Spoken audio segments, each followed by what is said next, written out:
ಮೊನ್ನೆ ನಡೆದಂಥ ಉಪಚುನಾವಣೆಯಲ್ಲಿ ನಮ್ಮ ಕಾಂಗ್ರೆಸ್ ಅಭ್ಯರ್ಥಿಗಳ 3 ಕ್ಷೇತ್ರದಲ್ಲಿ ಜಯ ಭೇರಿಯನ್ನು ಬಾರಿಸಿದ್ದಾರೆ. ಅವರಿಗೆಲ್ಲರೂ ಕೂಡ ನಾನು ಅಭಿನಂದನೆಗಳನ್ನು ಸಲ್ಲಿಸ್ತೇನೆ.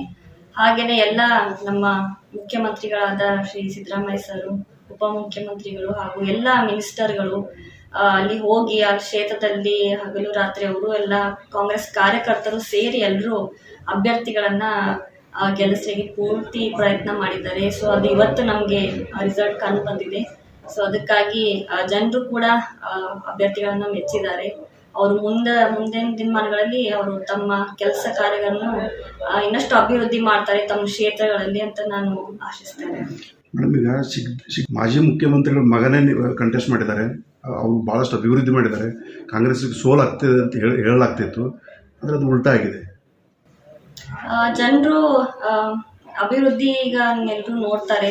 ಮತ್ತೆ ಯಾವುದು ಯಂಗ್ ಕ್ಯಾಂಡಿಡೇಟ್ ಹಾಕಿದ್ದಾರೆ ಯಾಸಿರ್ ಅವರು. ಸೊ ಒಬ್ಬ ಹೊಸ ಮುಖಕ್ಕೆ ಅವರು ಏನು ಅಪರ್ಚುನಿಟಿಯನ್ನು ಕೊಟ್ಟಿದ್ದಾರೆ. ಸೊ ಅವರು ತಮ್ಮ ಕೆಲಸವನ್ನು ಪೂರ್ತಿಯಾಗಿ ಮಾಡ್ತಾರೆ ಅಂತ ನಾನು. ಕಾಂಗ್ರೆಸ್ ಪಕ್ಷದ ಜೊತೆಗೆ ಇದು ಸತೀಶ್ ಜಾರಕಿಹೊಳಿ ಅವರು ಜಾಸ್ತಿ ಕೆಲಸ ಮಾಡಿದ್ರು. ಸತೀಶ್ ಜಾರಕಿಹೊಳಿ ಅವ್ರ ಪರವಾಗಿರುವಂಥ ಭಾಳಷ್ಟು ಬೆಂಬಲಿಗರಲ್ಲಿ ಇರೋದ್ರಿಂದ ಅವ್ರ ಮುಖಾಂತರವೇ ಗೆಲುವಾಯಿತು ಅಂತ ಜನ ಮಾತಾಡ್ಕೋತಾರೆ. ಹೌದು, ತಂದೆಯವರು ಹೋಗಿದ್ರು. ಎಲ್ಲಾ ಮಿನಿಸ್ಟರ್ ಕೂಡ ಈ ಕಡೆ ಉತ್ತರ ಭಾಗದಲ್ಲಿ ಯಾರ್ಯಾರು ಇದ್ರು ಅವರು ಕೂಡ ಎಲ್ಲರೂ ಹೋಗಿ ಮಾಡಿದ್ದಾರೆ. ವಿಶೇಷ ಪ್ರಯತ್ನ ಎಲ್ಲರೂ ಮಾಡಿದ್ದಾರೆ. ತಂದೆಯವರು ಕೂಡ ಸಾಕಷ್ಟು ಪ್ರಯತ್ನ ಅಲ್ಲೇ ಹೋಗಿ ಅವ್ರು ಕ್ಯಾಂಪ್ ಹಾಕಿ ಎಲ್ಲ ತಮ್ಮ ಕಾರ್ಯಕರ್ತರನ್ನ ಇಡೀ ಬೆಳಗಾವಿ ಜಿಲ್ಲೆಯಲ್ಲಿ ಯಾರ್ಯಾರು ಬೇರೆ ಬೇರೆ ಪೋಸ್ಟ್ ಅಲ್ಲಿ ಇದ್ರು ಅವರು ಕೂಡ ಹೋಗಿ ಅವರು ಅಭ್ಯರ್ಥಿ ಪರವಾಗಿ ಪ್ರಚಾರ ಮಾಡಿದ್ರು. ಸೊ ಬಹಳ ಖುಷಿ ಆಗ್ತದೆ.